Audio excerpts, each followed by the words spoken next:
Hello.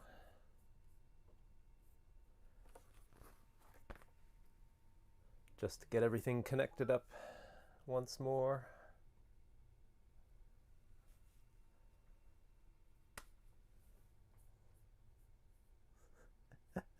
I'm going live with a green screen behind me. There we go, there's Tokyo.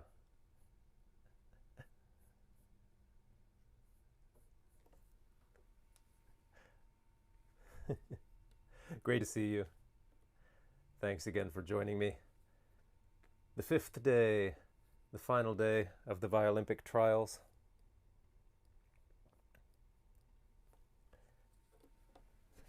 And I hope you're all doing great. Thank you so much for spending this time with me. It's become a morning tradition along with my coffee this week. So great to see you. I'm just checking to make sure everything's connected the way it should be. Now that I've got my background with me anyway.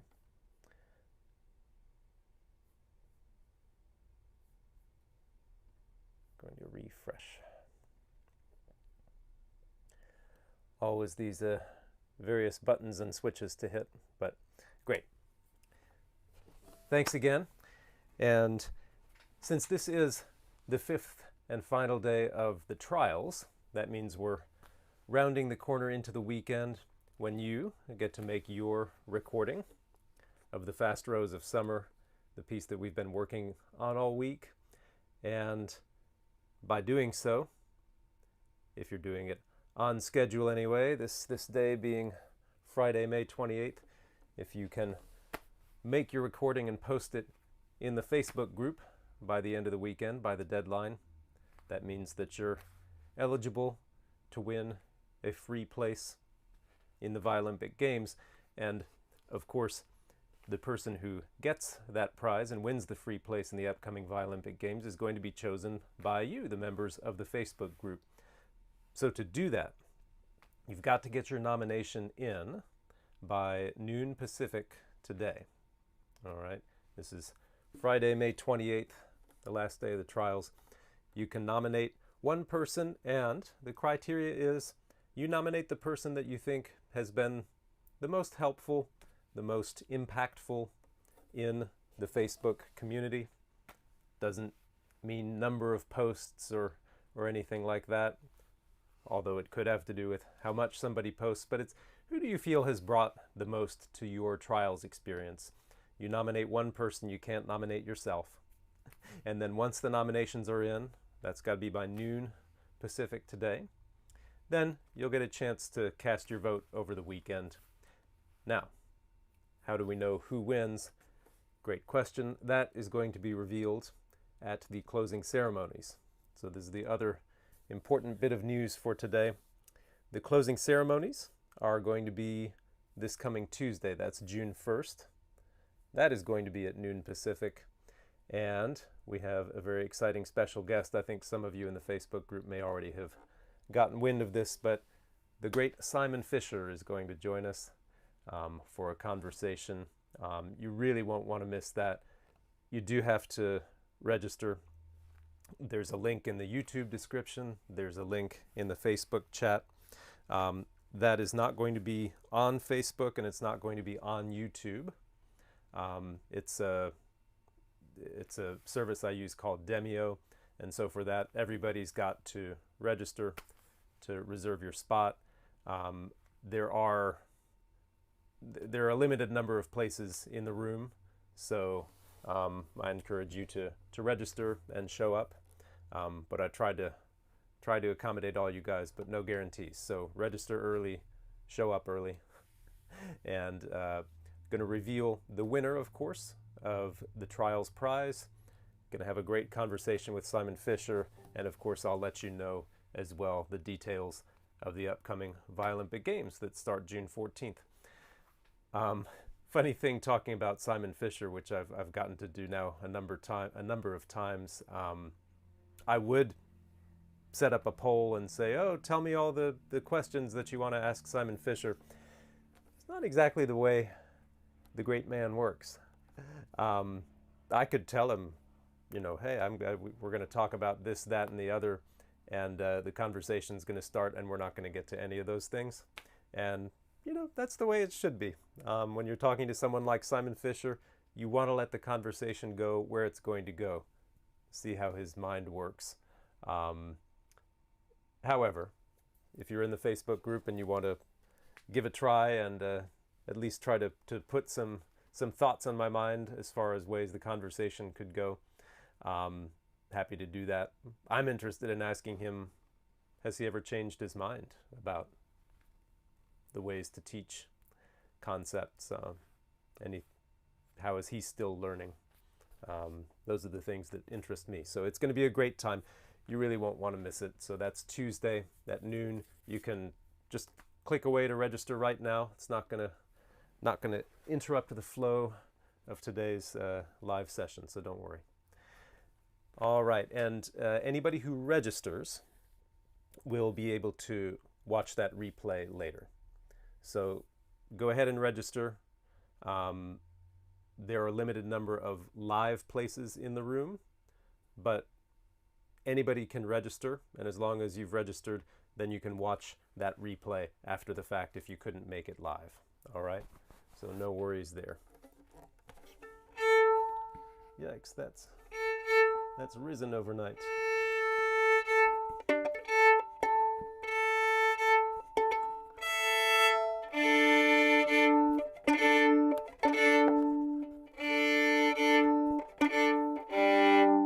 And that has risen because I was playing something other than the Fast Rose of Summer. Can you believe it?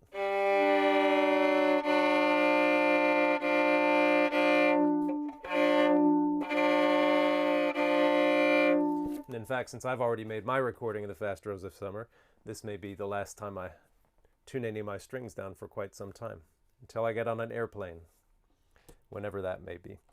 All right, so today is really all strategy.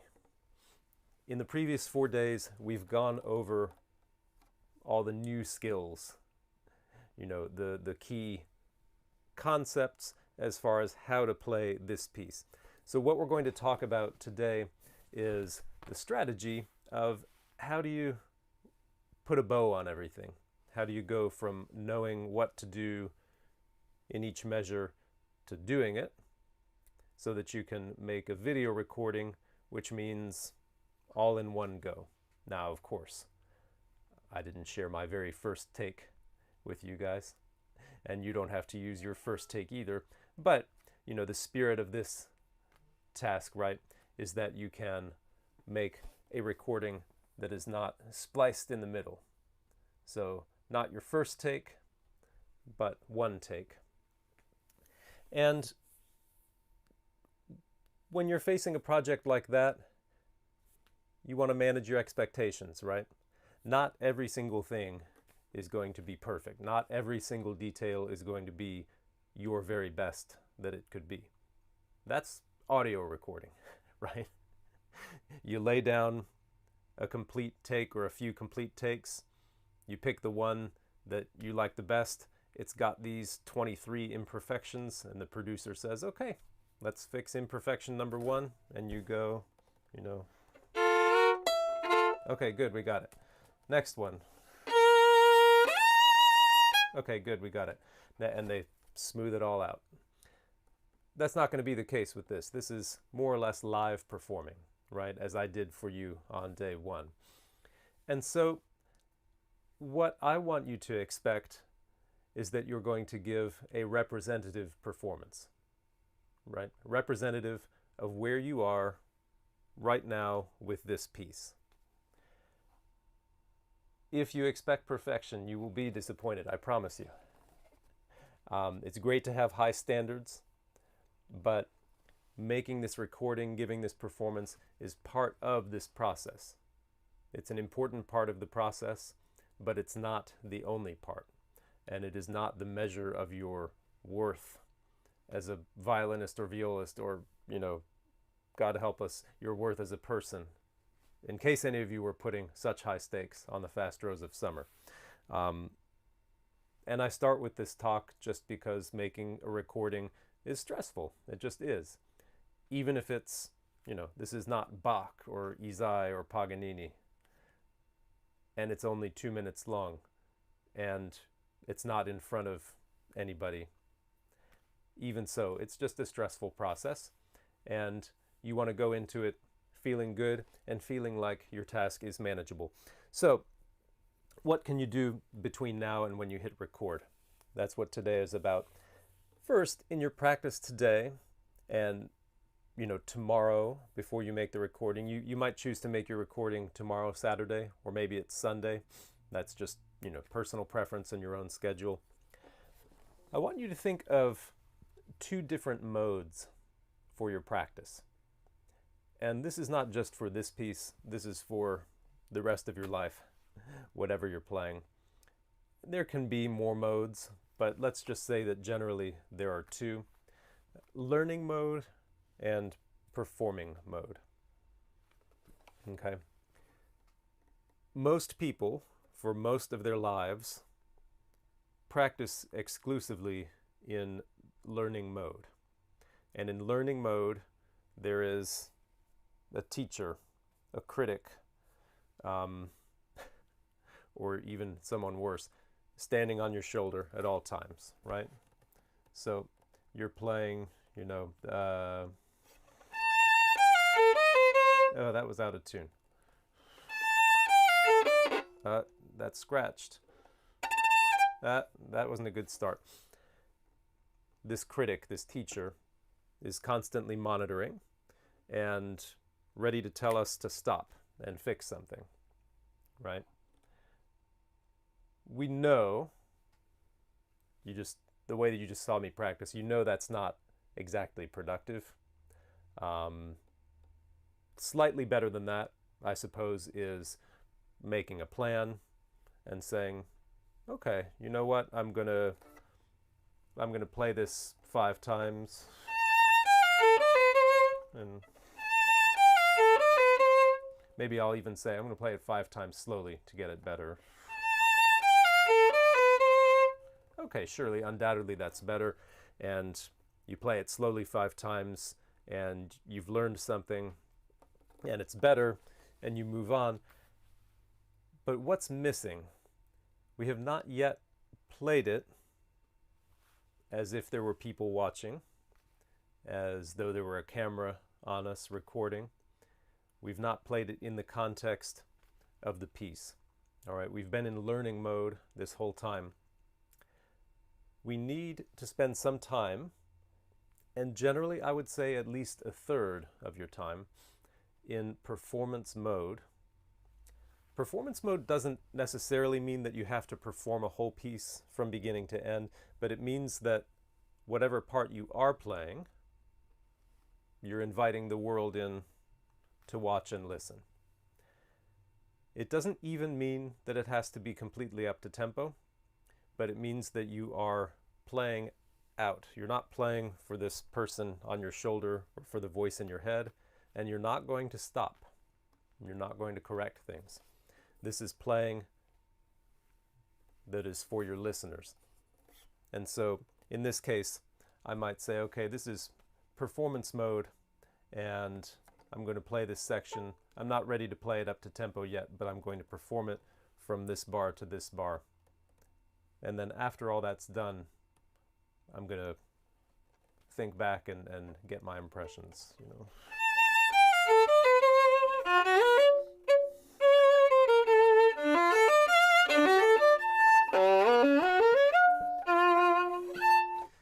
etc. And it's hard to perform and to listen at the same time. And that's why so many of us retreat to that safe space, learning mode, where we're kind of playing, we're kind of performing, but we're really criticizing. And it seems strange, doesn't it, that it would feel comfortable to criticize.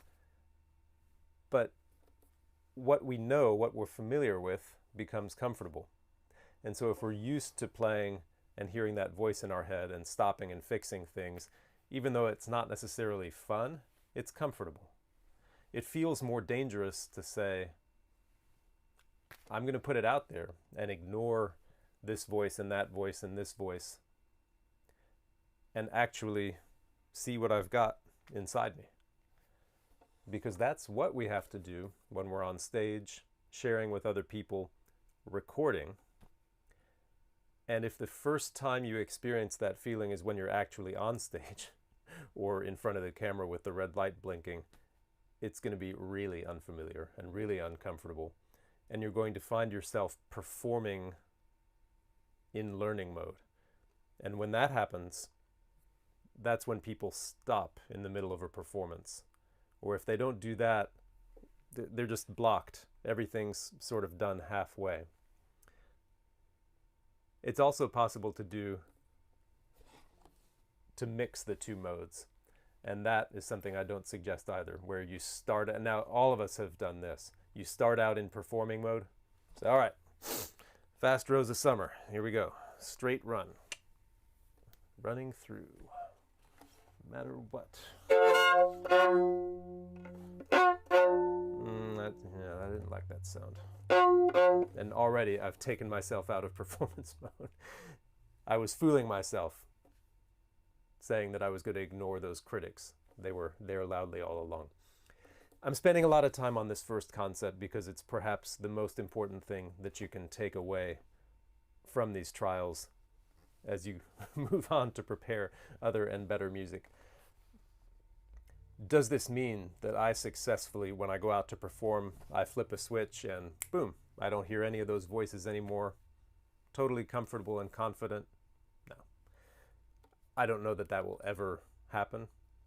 And that's because those voices don't come from other people who we can lock in the cupboard for a couple hours, right? Those voices are inside us. Now, you can work on ignoring those voices. Ignoring doesn't work so well, right? It's like trying not to think of a white elephant. You've probably heard that classic puzzle or classic problem. Don't think about a white elephant. Don't listen to those voices on your shoulder. What we want to do instead is practice coexisting with them and letting them know, okay, I hear you. Now is not your time. Okay, this is my time, and I will come back for your thoughts and your input later on. So I invite you onto stage with me, but I'm not going to be paying attention to what you have to say for this next 2 minutes, or whatever it may be. You can be successful with that if you practice it, if you spend a third of your time every day in performance mode. And then, when those voices do break through a little bit, you practice your ways to recenter, to say, okay, I'm hearing some chatter, back to the task at hand. Hearing something from over here, recentering back here. And the other strategies we're going to talk about today also have to do with directing our thoughts and directing our energy. So that was about learning mode and performance mode, not mixing the two, but practicing within each one. Next is key words and thoughts. I love this strategy, or this family of strategies. When I started using it, my performances got much more effective, much more comfortable, and much more consistent. So however you want to define the sections of this piece, and I don't think it's that hard to come up with good decisions about what constitutes a section, I want you to write down a key word or phrase, image. It needs to be very quick, right? Not a sentence, right? Not the quick brown fox jumped over the lazy dog. You need something for the very beginning, for example. So when I hear it in my head, what comes to mind? And you want to steer clear of very many specific, hard to achieve physical instructions, right? So I'm not talking about things like make sure the bow is straight. That's a little hard. How do I know if my bow is perfectly straight when I get ready to start this piece? First of all, I can't set up like that. And second of all, I don't have a mirror. And it's just, does that give me a nice feeling, a successful feeling to start this piece off? No. I can practice ways to have my bow straight in the beginning, but as for a key thought to begin this, I think of, you know, in the movies, someone, you know, a duel's about to begin, or a sword fight or something, and so they're unsheathing the sword from the scabbard. That kind of move, the kind of sound, that kind of motion, everything about that seems right to me for the beginning of this piece. And so I might say, unsheath the sword. Or whatever combination of words. Maybe all I have to write down is sword, and what I think of is the image. So what you put on the page is only what's needed to trigger the image, the thought, the sequence that's going to make you successful. So I unsheath the sword. I'm thinking, it's easy for me now. All right. Then I've got to test that image. So I'm starting down here. I see my word. Image is in my mind.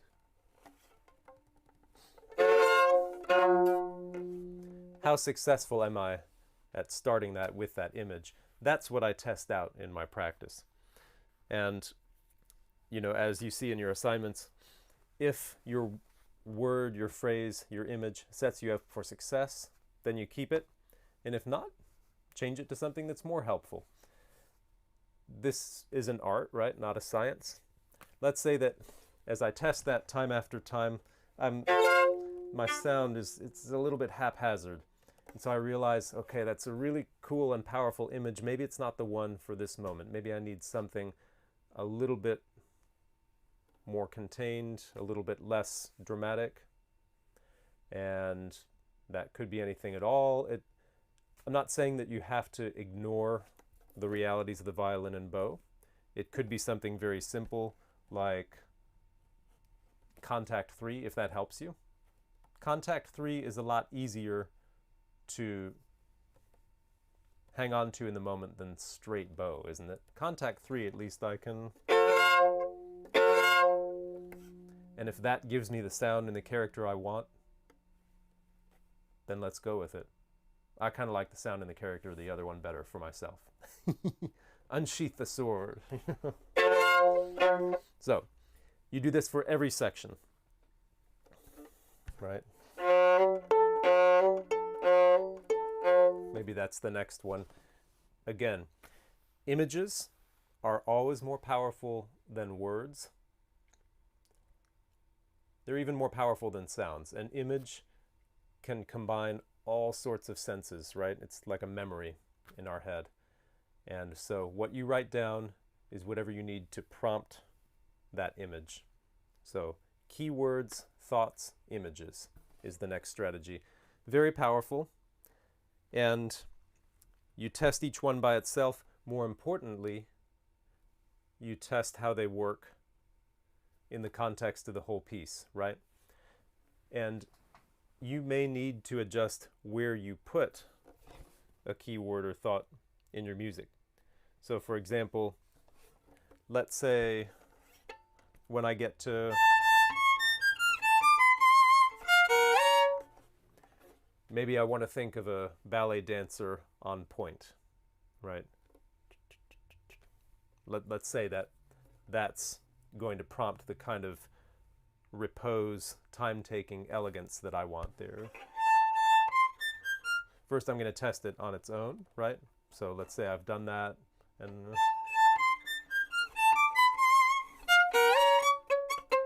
and I like it. Okay. If I just write that right on that note, and I've played... Oh, what image is it? That may be a little bit too late. Simply moving it one note earlier in my music may make all the difference. So that as I'm playing this note, I'm seeing the ballet dancer rise up.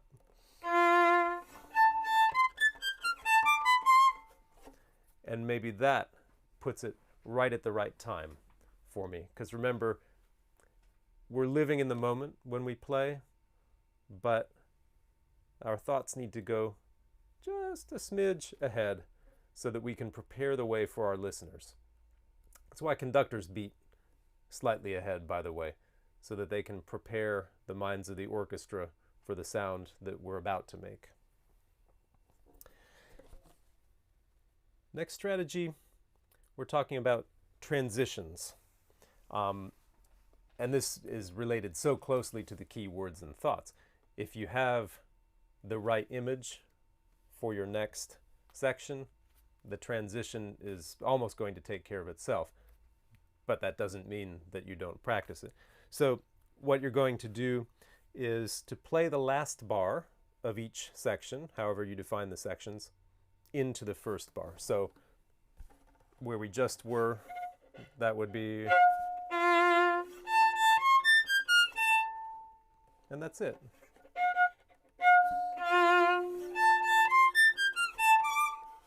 Let's find another transition. So that was bar 27 to 28. How about into bar 36? Bar 36 is a clear section break. So I play the last bar of the previous section into that bar. And that's it. Feels pretty easy, right? And it should. We're not trying to overcomplicate things here. And once that's feeling really good, what you do is expand those transitions. So that was the last bar into the first bar. Now we'll do the last two bars into the first two bars.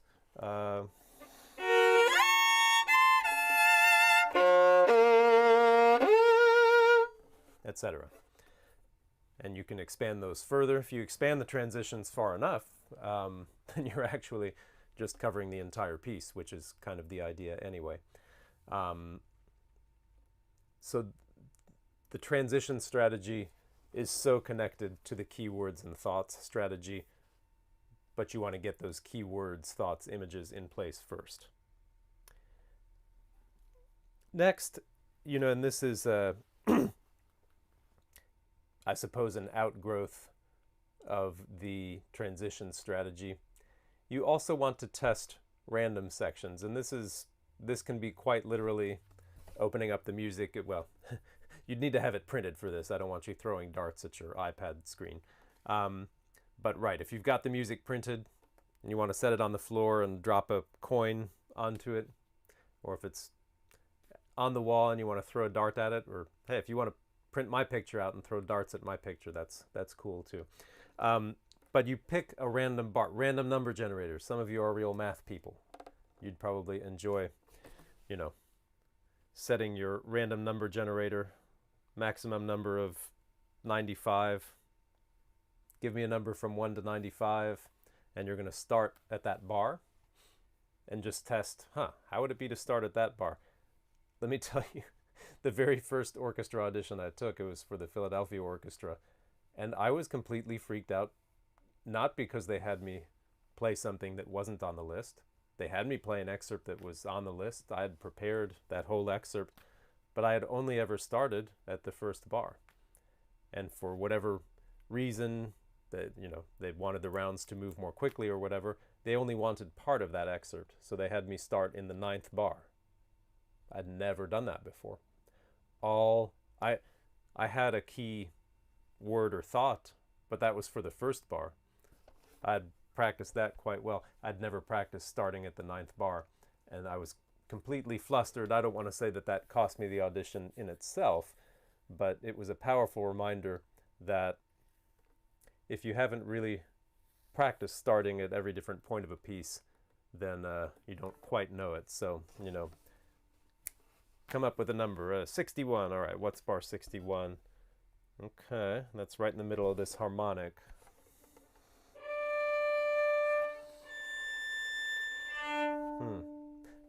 It feels unfamiliar. I'm used to having 2 bars before finding that new harmonic, so this is interesting.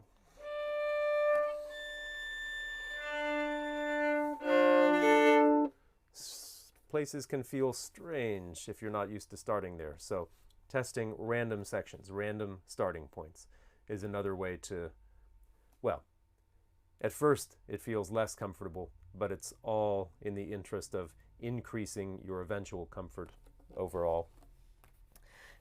And finally, this is the only true tangible assignment for the day, and that's to make a test recording.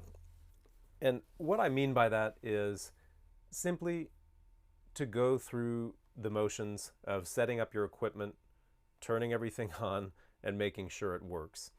I promise you that if you skip this step and you just set everything up tomorrow when you want to make your recording, something is going to go wrong. I mean, even you saw today, if you joined right from the beginning of the live stream, there was a button I forgot to press, and you saw my green screen instead of Tokyo sunset behind me. Well, that's a minor thing. But let me tell you something that's not so minor.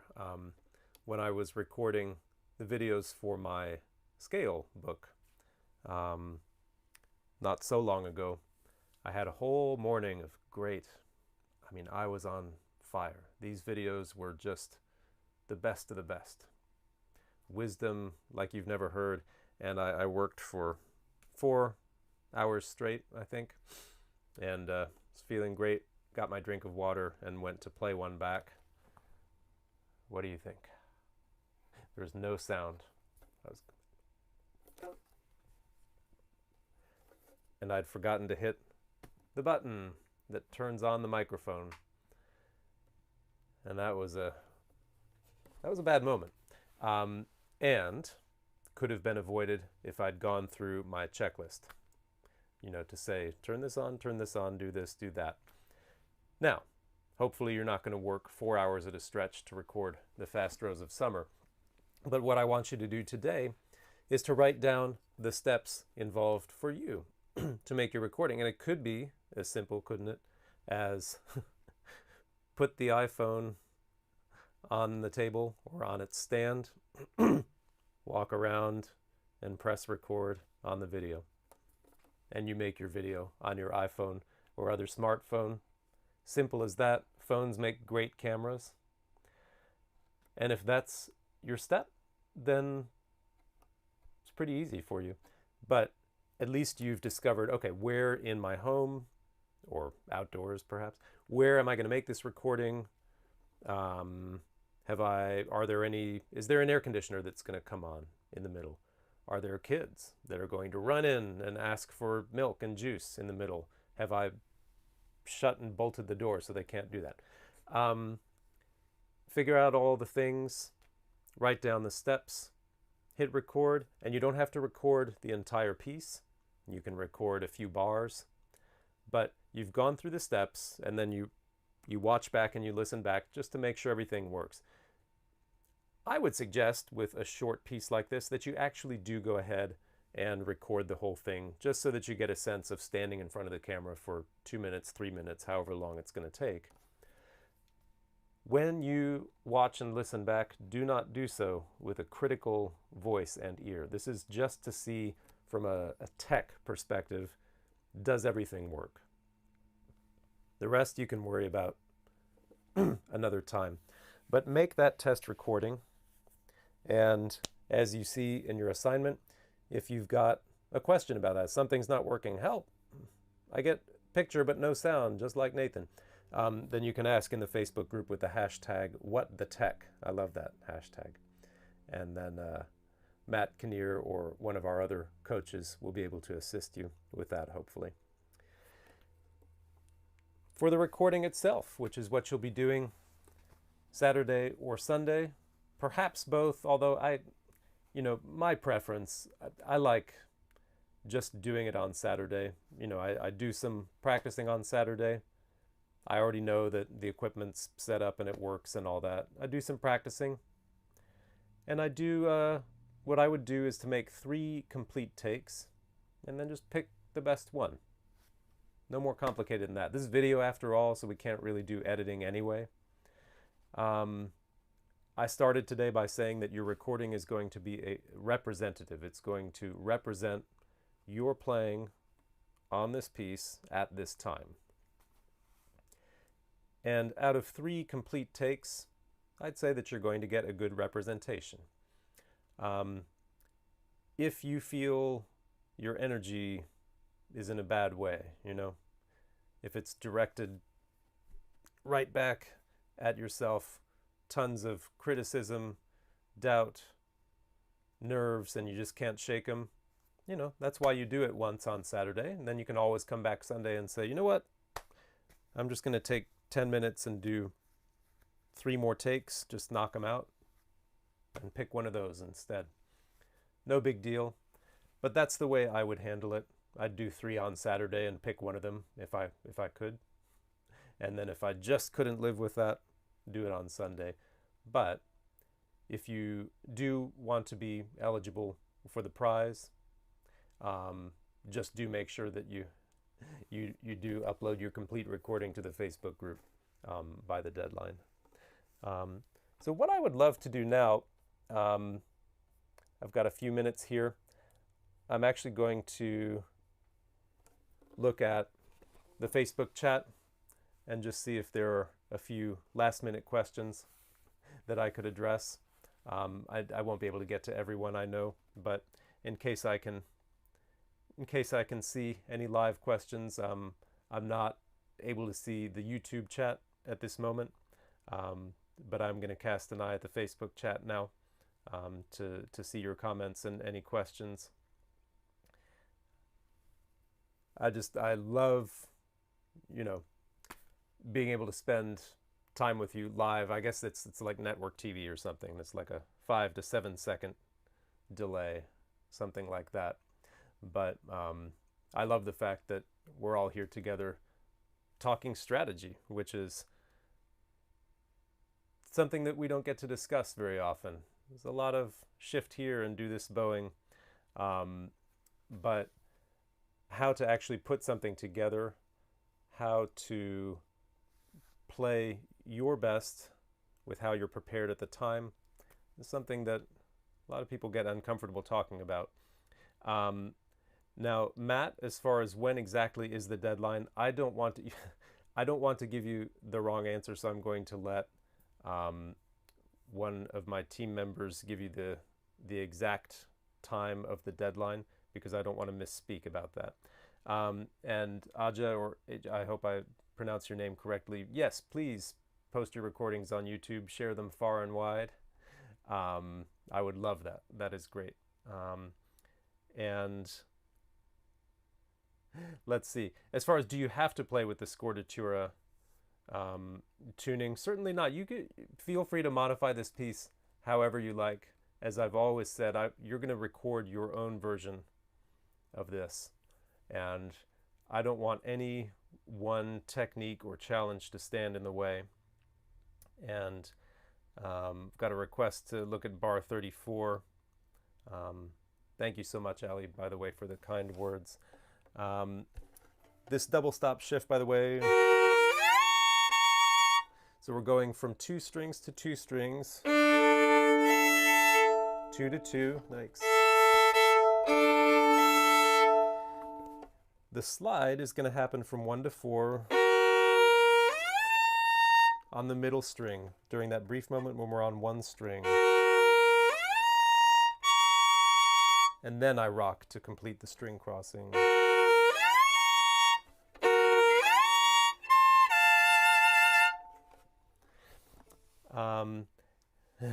As far as double stops and pitzing, I have to move my arm a little bit to the right so that my fingers can clear the open string, if that helps with the pizzicato. Great. As far as, yes, and Hannah, so to your question about that slide, I would just slide while on the middle string. I think when you get more comfortable, probably you'll end up rocking over to the top string during the slide. But you can also slide just on the middle string and then finish the rock. Either way, it's going to sound great. And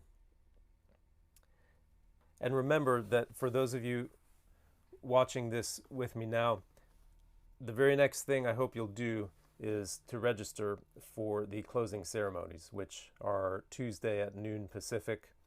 The talk with Simon Fischer, the reveal of the winner, and a look ahead at the full Violympic Games that start June 14th. So I hope it'll take just a second to do that. Those of you who get emails from me, you'll be seeing an email about it, I imagine, as well, with an easy click for you. But wonderful.